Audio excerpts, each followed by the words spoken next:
पिछले 48 डेज से हम सब इस ग्रेट लेंट की होली जर्नी में शामिल हैं। And today we are on the verge of the ending of it.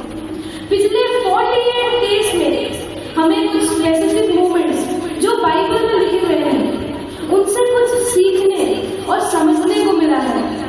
पिछले 7 संडेज और कल के पैसहा के दिन में हमें कुछ महत्वपूर्ण संदेश मिले हैं। आज मैं आप सबको इस ग्रेट लेंट की जर्नी का फुल समरी और आज गुड फ्राइडे की ट्रू मीनिंग समझाना है। So let us get started. Let us talk about the first Sunday of the great Lent, the wedding at Cana. ये स्टोरी हम बाइबल में जॉन चैप्टर 2 वर्सेस 1 to 11 में देख सकते हैं। कैसे जीसस क्राइस्ट ने पानी को वाइन में कन्वर्ट किया था। जिस शादी में जीसस क्राइस्ट गए थे उस शादी में वाइन की कमी हो गई थी। जब सेंट मैरी ने रिक्वेस्ट किया जीसस से कि वो कुछ करे तो जीसस क्राइस्ट ने वहां के साधारण पानी को दुनिया का सबसे स्वादिष्ट वाइन में बदल दिया था। यहाँ हम देख सकते हैं कैसे जीसस क्राइस्ट अपनी माँ के रिक्वेस्ट से पहला मिरेकल करते हैं। और हम ये भी जान सकते हैं कि गॉड हमारी भी साधारण सी जिंदगी को स्पिरिचुअल और फ्रूटफुल बना दे सकता है। इसके बाद हम बात करते हैं the second Sunday of the great lent, जिसके बारे में हम मैथ्यू चैप्टर 8 वर्सेस 1 to 4 में देख सकते हैं। कैसे जीसस क्राइस्ट ने एक लेपर मैन को हील करा था। लेप्रोसी एक ऐसी बीमारी थी जहां लोगों को आसपास में नहीं आने देते थे। जहां नॉर्मल लोग रहते थे वहां से बाहर रहने देते थे लेपर मैन को। ऐसे ही एक इंसान जीसस क्राइस्ट के पास आता है। वो जीसस से बोलता है, if you are willing make me clean. यहाँ हम उस लेपर मैन का फेथ देख सकते हैं। उसे पता था जीसस क्राइस्ट उसे हील कर सकता है, इसलिए उन्होंने इफ यू आर विलिंग शब्द यूज किया है। जीसस क्राइस्ट उसकी फेथ देख के उसे बोलते हैं, son you have great faith, I am willing, be clean. ये बोलते ही वो लेपर मैन हील हो जाता है। इससे हम क्या समझ सकते हैं? इससे हम ये जान सकते हैं कि अगर हम में भी उस लेपर मैन जितना फेथ हो तो गॉड हमें भी एक प्योर इंसान बना सकता है। इसके बाद हम बात करते हैं थर्ड संडे की, जिसके बारे में हम मैथ्यू चैप्टर 9 वर्सेस 1 to 8 में देखते हैं। कैसे जीसस क्राइस्ट ने एक पैरालिटिक मैन को हील किया था। जब जीसस क्राइस्ट कफरनहूम में एक घर में थे तो जैसे ही लोगों को ये बात पता चलती है उस घर में इतनी भीड़ जमा होती है कि वो पैरालिटिक मैन को डोर के सामने से लाया नहीं जा सकता था। इसलिए उस पैरालिटिक मैन को उस घर के छत के नीचे से लाया गया था एक मैट पे लेकर के। उस पैरालिटिक मैन को जीसस क्राइस्ट के सामने लाया गया। जीसस क्राइस्ट उसके दोस्तों के फेथ देखते हैं जो पैरालिटिक मैन को जीसस क्राइस्ट के सामने लाता है। उनकी फेथ देख के जीसस क्राइस्ट उस पैरालिटिक मैन को बोलता है, son your sins are forgiven. But वहां बैठे फैरिसीज मनी मन सोचते हैं कि this guy is blaspheming, even देवदूषण परे होने। But Jesus Christ as the son of God, उन्हें पता था ये लोग मन ही मन क्या सोच रहे थे। तो जीसस क्राइस्ट ने उन फैरिसीज को बोला, Why are you thinking these thoughts in your heart? What is easier to say, son, your sins are forgiven, or get up, take your mat and go home. But as the Son of God, I will prove it that I have the authority to forgive sins. ये बोलते ही Jesus Christ उस paralytic man की तरफ मुड़ते हैं और बोलते हैं, get up, take your mat and go home. ये बोलते ही वो पैरालिटिक मैन हिलता है, वो उठता है और अपना मैट लेके घर जाता है। इससे हम दो चीज मेनली सीख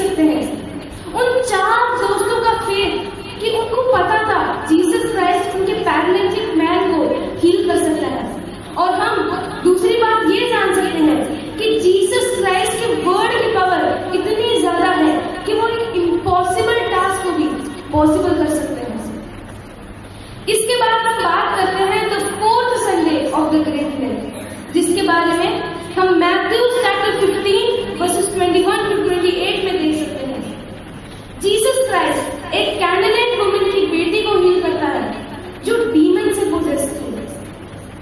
जीसस क्राइस्ट पहले उस वुमन की रिक्वेस्ट इग्नोर करता है।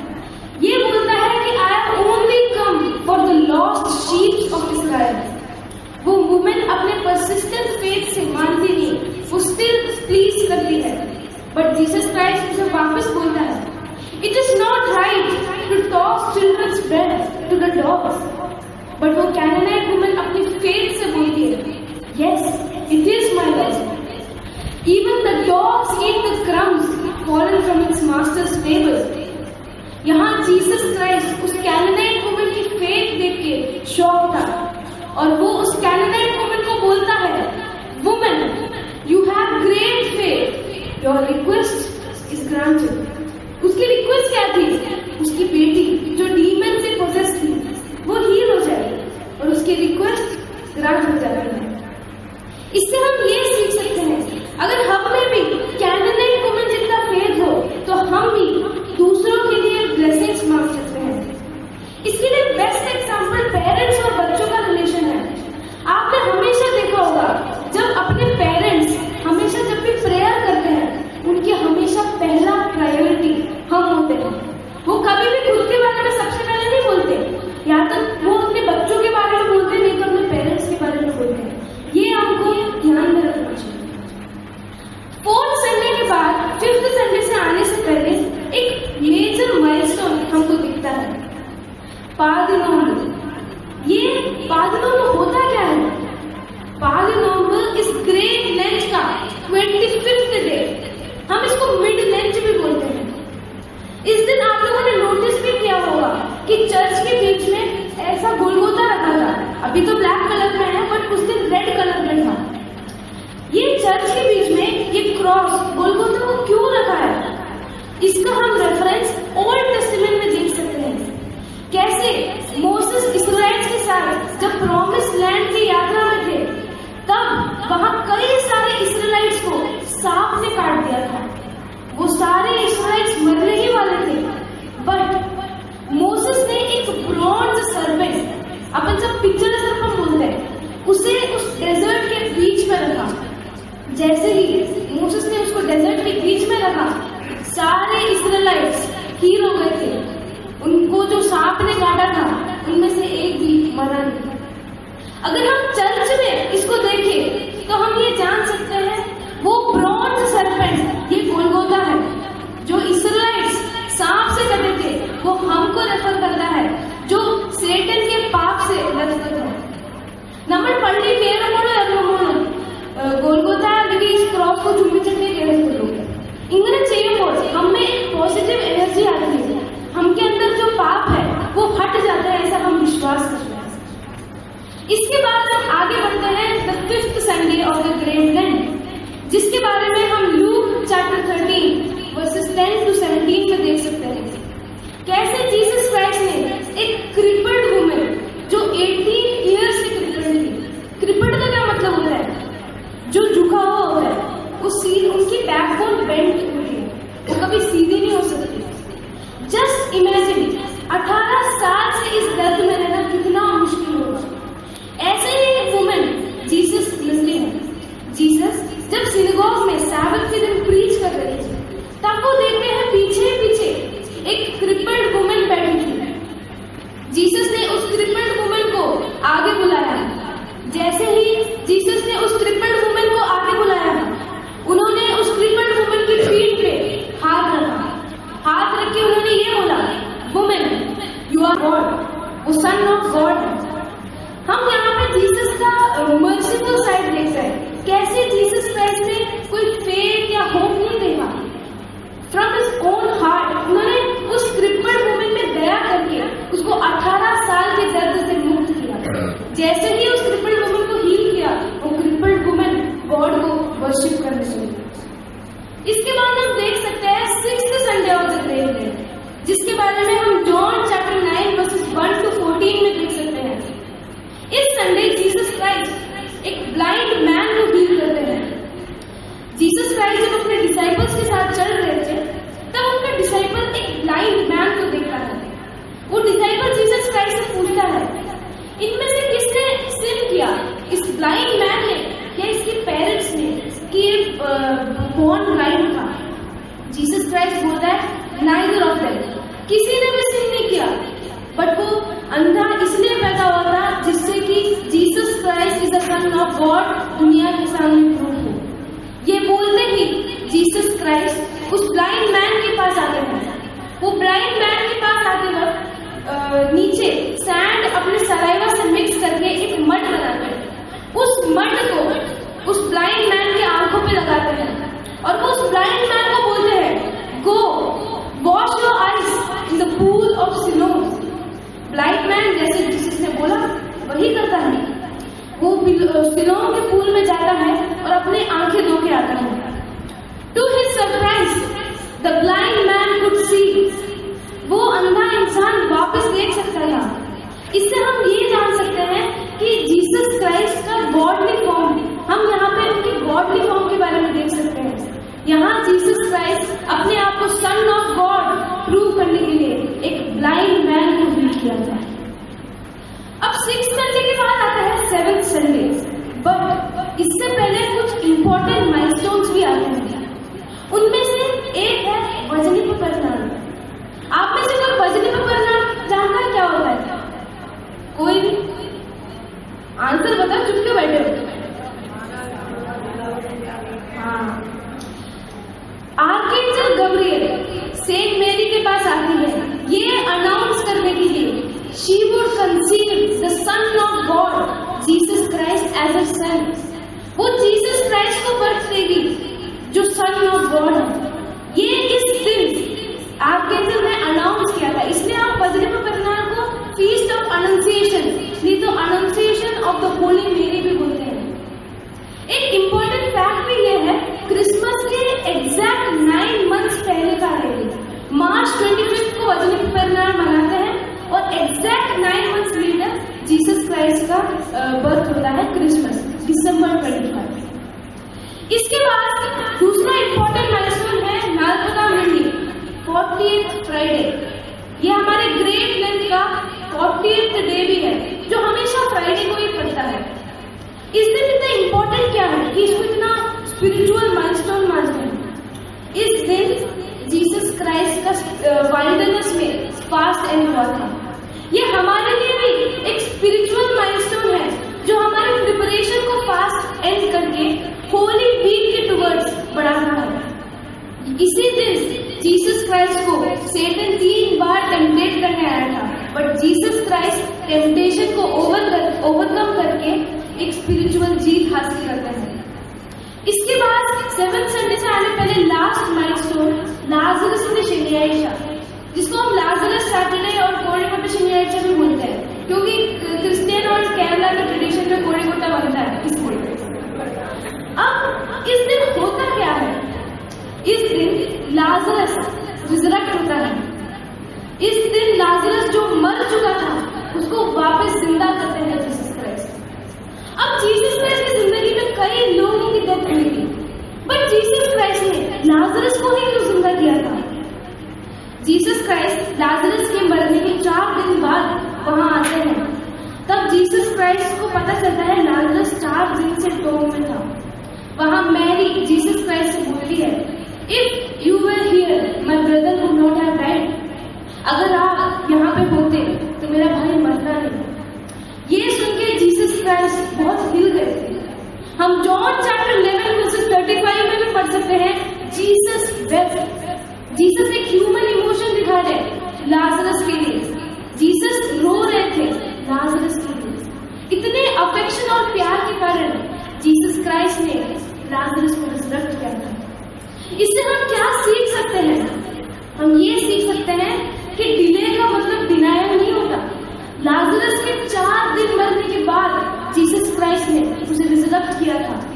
4 दिन के बाद सोचो, डिले जरूर हुआ बट डिनायल नहीं हुआ। इसके बाद हम ये जान सकते हैं, Jesus is the resurrection and life.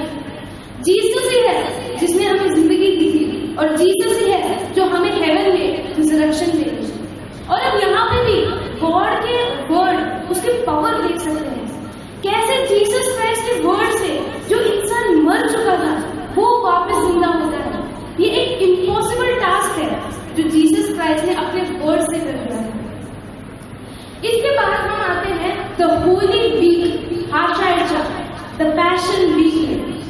इस वीक की शुरुआत हम देखते हैं the 7th Sunday of the great Lent से, जिसको हम पाम संडे, ये तो होसाना संडे भी बोलते हैं।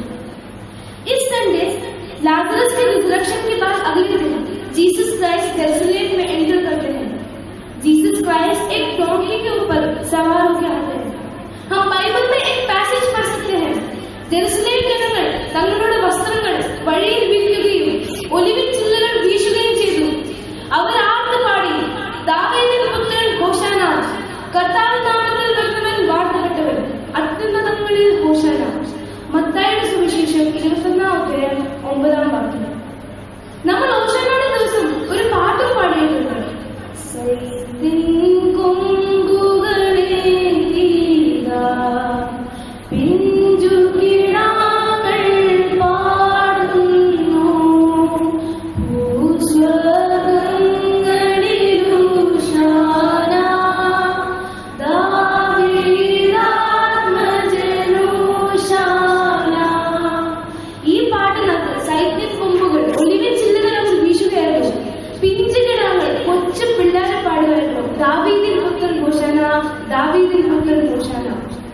ഇങ്ങനെ യേശുക്രിസ്തുവെ അവർ സ്വീകരിക്കുകയായിരുന്നു.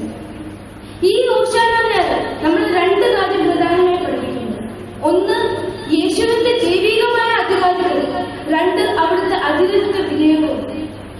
അവർ രാജാവിന്റെ ഹോശാന പാടി സ്വീകരിക്കുമ്പോൾ ആ ആർപ്പുവിളികൾക്ക് പിന്നിൽ ഒളിച്ചിരിക്കുന്ന കുരിശിന്റെ സഹനത്തെ കുറിച്ച് യേശുക്രിസ്തുവിന് ആദ്യമേ ബോധ്യമുണ്ടായിരുന്നു.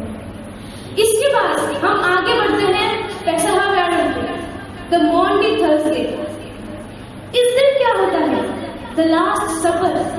जीसस क्राइस्ट अपने डिसाइपल्स के साथ आखिरी टाइम डिनर करते हैं। इसी वक्त जीसस क्राइस्ट ने होली यूक्रिस्ट को इंस्टीट्यूट किया था।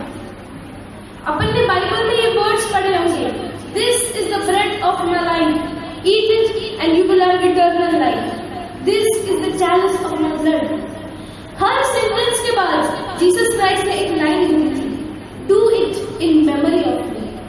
हम जो आज कुर्बाना लेते हैं वो जीसस क्राइस्ट के लास्ट सफर के मेमोरी में लेते हैं, ये हमें ध्यान रखना चाहिए। इसके बाद लास्ट सफर के दौरान जीसस क्राइस्ट अपने डिसाइपल्स को बोलते हैं, उनको धोखा देने वाला उन्हीं के ही साथ बैठा है। सारे डिसाइपल्स मना कर रहे थे कि ये मैं नहीं हो सकता, but Jesus Christ indirectly Judas Iscariot की बात कर रहे थे। यहाँ जीसस क्राइस्ट ये भी बताते हैं कि पीटर उनको पहचानने से 3 बार मना करेगा रूस्टर के रोने से पहले। यहाँ भी पीटर मना करता है, even if I die I will not deny you. But इसके बारे में हम गुड फ्राइडे की स्टोरी में देखेंगे। इन सारे कॉन्वर्सेशन के बाद, लास्ट सफर के बाद, जीसस क्राइस्ट पीटर, एंड्रयू और जेम्स के साथ गेत्सेमनी की गार्डन में प्रे करने जाते हैं। वहां जीसस क्राइस्ट अपने दुख के बारे में गॉड को बोलते हैं। वो गॉड से अपने सौरों के कप को लेने को बोलते हैं। और ये जीसस क्राइस्ट अपने डिसाइपल्स और बिलीवर्स के लिए भी प्रे करते हैं। हम बाइबल में पैसेज पढ़ सकते हैं कि जीसस क्राइस्ट मेंटली इतने बिगड़ चुके थे कि उनका पसीना यानी स्वेट को ब्लड से कंपेयर कर देते हैं लूक चैप्टर 22:44 में। हम ये भी देख सकते हैं कि जीसस क्राइस्ट जब प्रे कर रहे थे तो हेवन से एक एंजल जीसस क्राइस्ट को कंफर्ट करने भी आता है। जीसस क्राइस्ट के गेत्सेमनी के गार्डन में प्रे करने के बाद जब जीसस क्राइस्ट वापस अपने डिसाइपल्स के पास, वो 3 डिसाइपल पीटर, जेम्स और एंड्रयू के पास वापस आते हैं, तो वो देखते हैं वहां चीफ लीडर्स और जूविश लीडर्स भी आए थे, इंक्लूडिंग जूडास जो उन्हें बिट्रे करने के लिए आया था। जूडास से 30 पीसेस ऑफ सिल्वर के लिए बिक गया था, लिटरल बिक गया था। वो जीसस को बिट्रे करने के लिए 30 पीसेस ऑफ सिल्वर मांग के आया था। उसके बाद जब पीटर ये देखता है कि चीफ लीडर जीसस को अरेस्ट करने आए थे तो वो बहुत ही गुस्सा होता है। पीटर अपने शील्ड से तलवार उठाता है और एक चीफ लीडर्स के एक सर्वेंट पे अटैक कर देता है। आप में से उस चीफ लीडर्स का नाम जानता है? जो चीफ लीडर के सर्वेंट का जिस पे पीटर ने अटैक किया था,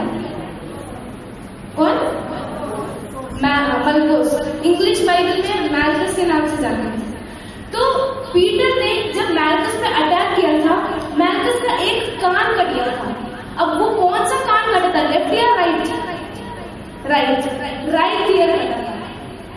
जैसे ही पीटर ने मैल्कस का राइट ईयर काटा, जीसस ने उसी वक्त पीटर को रुकने को बोला। जीसस बोले, put your sword in your shield, for who will draw sword will die by sword. Jesus ने जैसे ये स्टेटमेंट बोली, जीसस उस मैल्कस का कान अपने हाथों में लेते हैं और मैल्कस के कान को वापस जोड़ देते हैं, हील कर देते हैं। यहाँ पे जीसस मिरेकल करते हैं। यहाँ पे जीसस बोलते हैं पीटर को, the cup which my father give me, shall I not drink it. ये बोलते ही जीसस क्राइस्ट अपने आप को सरेंडर करते हैं और वो अरेस्ट हो जाते हैं। ये थी पेसहावर की मूल स्टोरी। इससे हमको क्या सीखने को मिलता है? Maundy Thursday emphasize the institution of holy Qurbana, the significance of washing of feet and the humble service of Christ. ക്രൈസ്തവ വിശ്വാസത്തിൽ യേശു ക്രിസ്തു തന്റെ ശിഷ്യന്മാരോടൊപ്പം അവസാനമായി അത്താഴം കഴിച്ചതിനെയും കുരിശുമരണത്തിനോട് മുന്നോടിയായി ശിഷ്യന്മാരുടെ പാദങ്ങൾ കഴുകുന്നതിനെയും ഓർമ്മിക്കുന്ന വ്യാഴാഴ്ചയാണ് പെസഹ വ്യാഴം. ഈ ദിവസം ദേവാലയങ്ങളിൽ കാൽ കഴുകൽ ശുശ്രൂഷയും വീടുകളിൽ പുളിപ്പില്ലാത്ത പെസഹാപ്പം ഉണ്ടാക്കുന്നത് പ്രധാന ചടങ്ങാണ്. इसके बाद हम एंटर करते हैं आज के दिन, गुड फ्राइडे. आज के दिन जीसस क्राइस्ट क्रूसिफाई हुए. जीसस क्राइस्ट अपने आप को सैक्रिफाइस कर देते हमारे सिंस को रिडीम करने के लिए. आज के दिन को हम good Friday, Holi Friday, long Friday और भी कई नाम से जानते हैं, दुखवल्ली वाले आते हैं. इतने सोरफुल डे को हम गुड फ्राइडे क्यों बोलते हैं? जब इतना दुख है आज के दिन में, तो आज के दिन को गुड क्यों बोलते हैं? Jesus died for us and salvation के लिए. ओके, सबका आंसर सही है. പക്ഷെ ഗുഡ് ഫ്രൈഡേ ആയാലും ദുഃഖവെള്ളി ആയാലും പുരുഷനിലൂടെ മാനവ സമൂഹം രക്ഷ പ്രാപിച്ച ദിവസമാണ് ഞാൻ മനസ്സിലാക്കുന്നത്. ഇതിന്റെ ആത്മീയ അർത്ഥം മരിച്ച ലാസറിനെ ഉയർപ്പിച്ചതുപോലെ പാപത്തിൽ മരിച്ച മനുഷ്യനെ ഉയർപ്പിച്ച് കുരിശുമരണത്തിലൂടെ രക്ഷ നൽകുന്ന യേശുക്രിസ്തുവിനെ ധ്യാനിക്കുന്ന ദിനമാണ്. हम ये स्टोरी जॉन चैप्टर 18 और जॉन चैप्टर 19 में देख सकते हैं. जीसस क्राइस्ट के क्रूसिफिक्शन में जीसस क्राइस्ट जब अरेस्ट हुए थे तो उनको सैनहेड्रिन के सामने लाया गया, जो कि वहां का जूइश काउंसिल था. उनको सबसे पहले अन्नास के सामने लाया गया, जो कयाफास का फादर इन लॉ था. अन्नास उससे कई सारे क्वेश्चंस पूछते हैं. जीसस एकदम काम और एकदम शांति से रहते हैं. वो अन्नास और चीफ प्रीस्ट जीसस को मॉक करते हैं, चाटा मारते हैं, मुंह पे थूकते भी हैं, बहुत कुछ करते हैं. बट जीसस क्राइस्ट एकदम शांत रहते हैं और कामली एक्ट करते हैं. अन्नास के बाद जीसस क्राइस्ट से कयाफास खुद क्वेश्चंस पूछता है. जीसस के डिसाइपल्स के बारे में, जीसस की टीचिंग्स के बारे में कई सारे क्वेश्चंस पूछता है. बट जीसस क्राइस्ट वहां भी एकदम शांत रहा. अब इन सारे क्वेश्चनों के बाद अन्नास, कयाफास और बाकी chief priest and even Jewish leaders भी ठान चुके थे कि जीसस क्राइस्ट को वो क्रूसिफाई करके ही रहेंगे. बट एक बहुत बड़ी दिक्कत थी. क्रूसिफाई करने के लिए एक्सिक्यूट करने का ऑर्डर, वो पावर उनके पास नहीं था. वो सिर्फ एक इंसान के पास था, वहां का रोमन गवर्नर पोंतियस पिलातुस, इंग्लिश में पोंटियस पायलट बोलते हैं. तो जीसस क्राइस्ट को पोंटियस पायलट के सामने लाया था. पायलट उससे कई सारे क्वेश्चंस पूछते हैं. जीसस पायलट से एकदम शांत, एकदम कामली सारे आंसर देते हैं. पोंटियस पिलातुस के हिसाब से जीसस क्राइस्ट ने कोई गलती की नहीं, तो उन्होंने जीसस क्राइस्ट को बचाने की कोशिश की. वहां के चीफ लीडर्स और चीफ प्रीस्ट और जूइश लीडर्स माने नहीं. उन्होंने बोला क्रूसिफाई. पोंटियस पिलातुस ने बराबस नाम के एक फेमस क्रिमिनल, जो वहां का बहुत बड़ा क्रिमिनल था, उसको भी क्रूसिफाई करने का ऑप्शन दिया. बट वो लोग माने नहीं. उन्होंने सिर्फ क्रूसिफाई जीसस को क्रूसिफाई किया. अब इतने जिद के कारण और अपनी पोजीशन छिन ना जाए, पायलट को इस चीज का डर था कि अपना पोजीशन छिन ना जाए. उस डर के कारण पोंटियस पिलातुस ने जीसस को उन जूइश लीडर्स के सामने सौंप दिया. पोंटियस पिलातुस ने अपने हाथ धोके एक स्टेटमेंट बोला था, I am innocent of this man's blood, see it for yourself. यहाँ पोंटियस पायलट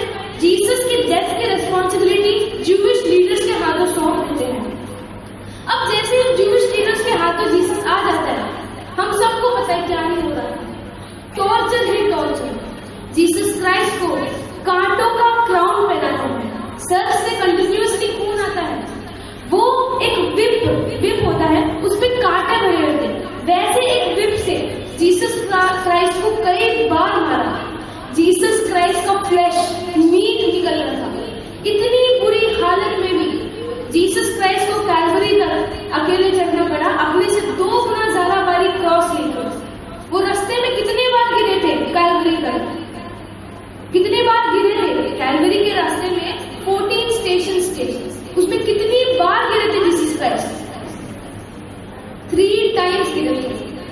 जीसस क्राइस्ट गिरते गए, बट वहां तक पहुंचने के लिए एक काइंड मैन ने जीसस क्राइस्ट की हेल्प की। अब वो काइंड मैन का नाम बताओ, कौन हो सकता है? Simon of Syrian. अब जब जीसस क्राइस्ट कैलवरी के टॉप तक पहुंचे तो जीसस क्राइस्ट को 2 रॉबर्स, 2 थीव्स के बीच में क्रूसिफाई किया था।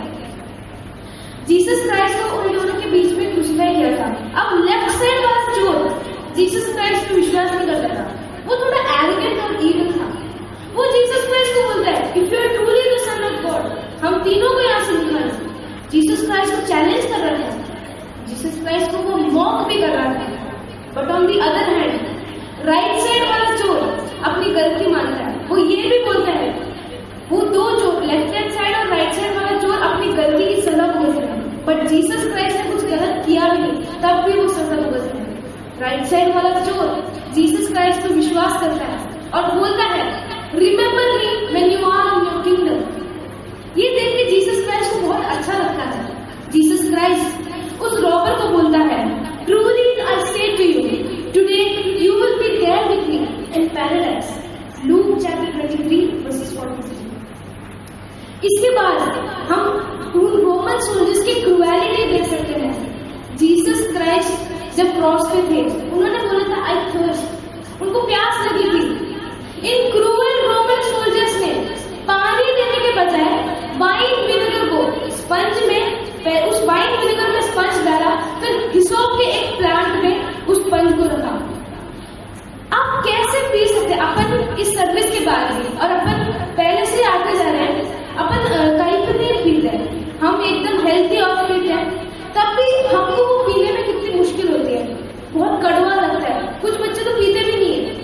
इतने लगने के कारण भी आप एक बार जीसस क्राइस्ट की साइड से सोचें, वो ऑलमोस्ट मर चुके थे। उस हालत में जीसस क्राइस्ट को इस क्रूएलिटी से सफर करना पड़ा। एक बार उनके दर्द को सोचो। जीसस क्राइस्ट क्रॉस पे 3 घंटे तक थे।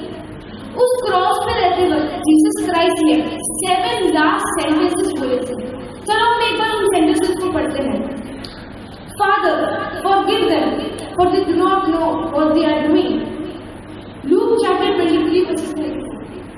इसमें हम देख सकते हैं कि जीसस क्राइस्ट उन रोमन सोल्जर्स, उन सेंचुरियंस, वो चीफ प्रीस्ट के लिए माफी मांग रहा था, क्योंकि उनको पता नहीं था कि Jesus Christ is truly the son of God. उनको पता नहीं था जो वो कर रहे थे वो गलत थे, तो वो गॉड से जीसस क्राइस्ट माफी मांगते थे। इसके बाद हम सेंटेंस पढ़ते हैं, Truly I say to you, today you will be there with me in paradise. Luke chapter 23 verses 43. इसमें जीसस क्राइस्ट, जिसे अपन ने अभी डिस्कस किया था, जीसस क्राइस्ट उस राइट साइड वाले चोर को बोलता है कि today you will be there with me in paradise. ये जीसस क्राइस्ट उस राइट साइड वाले चोर को इसलिए बोलता है क्योंकि वो चोर अपनी गलती मानता है और अपनी गलती सुधारने की कोशिश भी करता है। थर्ड सेंटेंस हम देखते हैं, Woman, behold your son and behold your mother. John chapter 19 verses 26. यहाँ पे जीसस क्राइस्ट सेंट मैरी को बोलते हैं, जॉन पे इशारा करते हैं, Woman, behold your son, and John को सेंट मैरी पे इशारा करके बोलते हैं, behold your mother. इसके बाद से सेंट मैरी जॉन के घर में ही रहती थी। इसके बाद हम अगला सेंटेंस पढ़ते हैं, My God, why have you forsaken me? Matthew chapter 27 verses 46. यहाँ पे जीसस क्राइस्ट दर्द में थे, आउट ऑफ पेन वो गॉड से बोलते हैं, God why have you forsaken me? इसके बाद अगला statement, 6th statement, I thirst. John chapter 19 verses 28.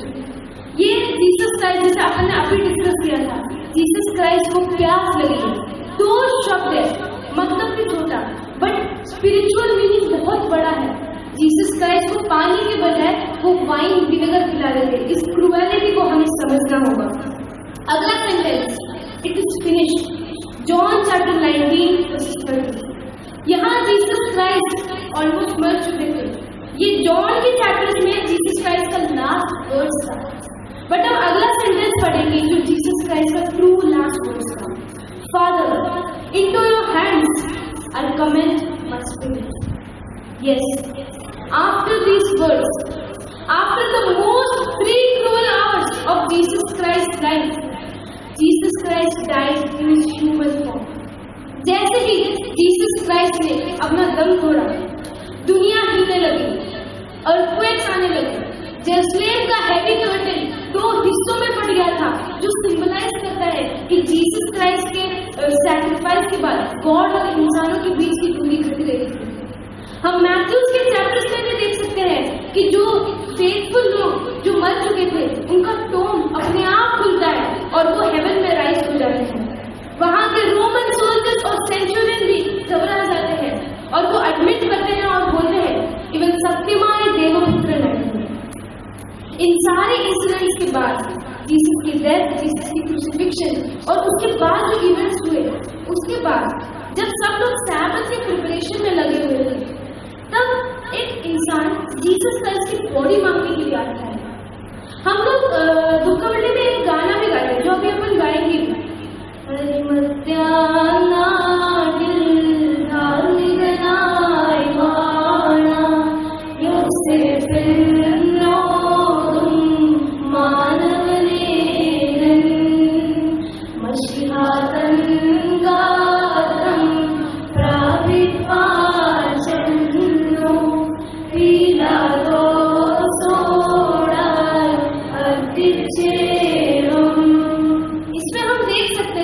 Arimathea नाम के गांव में एक जोसेफ नाम का इंसान था।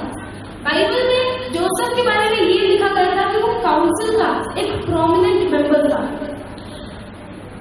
जोसेफ गॉड के किंगडम में आना चाहता था, इसलिए वो खुद जीसस क्राइस्ट की बॉडी बरी करना चाहता था। इसलिए वो बोल्डली पोंटियस पाइलेट से जीसस क्राइस्ट की बॉडी मांगने गया। पोंटियस पिलातस ये सुन के चौंकते कि जीसस क्राइस्ट ऑलरेडी मर चुका था। वो वहां के सेंचुरियन से पूछते हैं और सेंचुरियन बोलता है यस जीसस क्राइस्ट डाइड। और पोंटियस पाइलेट जोसेफ को जीसस की बॉडी देता है। जोसेफ जीसस क्राइस्ट की बॉडी को लिनन क्लॉथ में रैप करके एक नए टोम में उनकी बॉडी रखता है। उस टोम के सामने एक बड़ा सा पत्थर रख के वो जीसस क्राइस्ट को एक प्रॉपर बरियल देते हैं।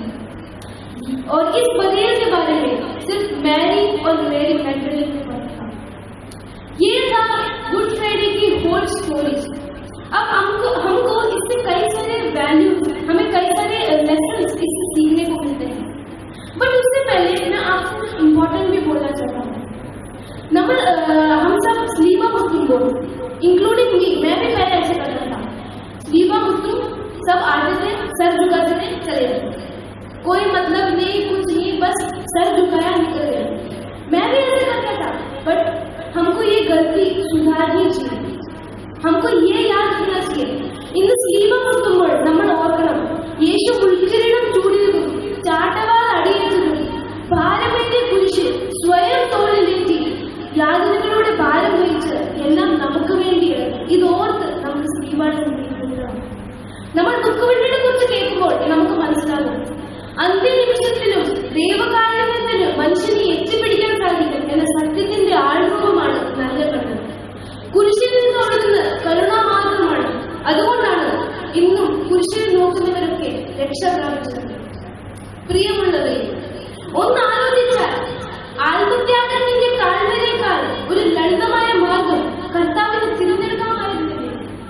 ബേത്ലഹേമിൽ കാലിത്തറകൾ തീർക്കാതെ, ഗെത്സമനയിൽ രക്തം തീർക്കാതെ, യൂദാസിന്റെ ചുംബന ശരമേൽക്കാതെ, പത്രോസിന്റെ കള്ളിപ്പറയലിന്റെ പ്രഹരമേൽക്കാതെ, കുരിശിന്റെ ജെറുസലേമിലൂടെ യാത്രകളില്ലാതെ, ഒടുവിലത്തെ സഹനബലിയില്ലാതെയും വേണമെങ്കിൽ യേശു ഈ ലോകത്ത് മറ്റൊരു പ്രളയമഴ കൊണ്ട് ശുദ്ധീകരിക്കാമായിരുന്നു. പക്ഷെ നമ്മളെ പോലെ ലാഭത്തിന്റെ കണക്ക് പുസ്തകം യേശു ക്രിസ്തുക്ക് ഇല്ലാത്തതുകൊണ്ട് അവസാന തുള്ളി ഹൃദയരക്തം കൂടി ഒഴുകി കളഞ്ഞുകൊണ്ടാണ് ഈ ലോകത്തെ വിപുലീകരിച്ചത്. ഒന്നും ബാക്കി വെക്കാതെ എല്ലാം പൂർണ്ണമായി കൊടുത്തുകൊണ്ടാണ് എല്ലാം പൂർത്തിയായെന്ന അന്ത്യവചനങ്ങൾ ഉരുവിട്ടത്. യേശു എന്ന 33-കാരൻ തന്നിൽ മശിഹ എന്ന ചിത്രം വഹിക്കുന്നത് കുരിശിന്റെ നിഴൽ കൊണ്ടാണ്. വിശ്വാസികളുടെ സമൂഹമേ, കുരിശില്ലാതെ ഉത്ഥാനമില്ല, വേദനയില്ലാതെ വിജയമില്ല. വിനയത്തോടെ നമുക്ക് കർത്താവിനെ അനുഭവിക്കാം. അവിടുന്ന് നമ്മുടെ മഹത്വത്തിലേക്ക് ഉയർത്തും. നമുക്ക് യേശുവിനോടൊപ്പം കാൽവരിയിലേക്ക് നടക്കാം. അവിടെ മാത്രമേ നമുക്ക് യഥാർത്ഥ ഈസ്റ്റർ അനുഭവിക്കാൻ പറ്റൂ. എന്റെ കൃപ നിനക്ക് മതിയെന്ന അങ്ങയുടെ വാഗ്ദാനത്തിൽ ആശ്രയിച്ചുകൊണ്ട് തളർന്നു പോകുന്ന നിമിഷങ്ങളിൽ കാൽവരിയിലേക്ക് നോക്കുവാൻ ഞങ്ങളെ സഹായിക്കണമേ എന്ന് പ്രാർത്ഥിച്ചുകൊണ്ട് ഞാൻ എന്റെ വചനങ്ങൾ ചുരുക്കുന്നു. എന്നെ ഇതിനായി ഒരുക്കിയ ദൈവത്തിനോട് എന്നിൽ വിശ്വസിച്ച ഈ പരിശുദ്ധ ദിവസത്തിൽ ഈ അവസരം കൊടുത്ത ബഹുമാനപ്പെട്ട എന്റെ പ്രിയ അച്ഛനോടുമുള്ള നന്ദി ഞാൻ ഇപ്പോൾ അറിയിക്കുന്നു. അനുഗ്രഹങ്ങളോടും പ്രാർത്ഥനയോടും കൂടി സപ്പോർട്ട് ചെയ്തവരോട്, എന്റെ മമ്മി പപ്പയോടും എന്റെ ചേച്ചിയോടുമുള്ള എല്ലാ നന്ദി. അതിനേക്കാൾ ഉപരിയായി എന്നെ ക്ഷമയോടെ കേട്ട നിങ്ങളെല്ലാം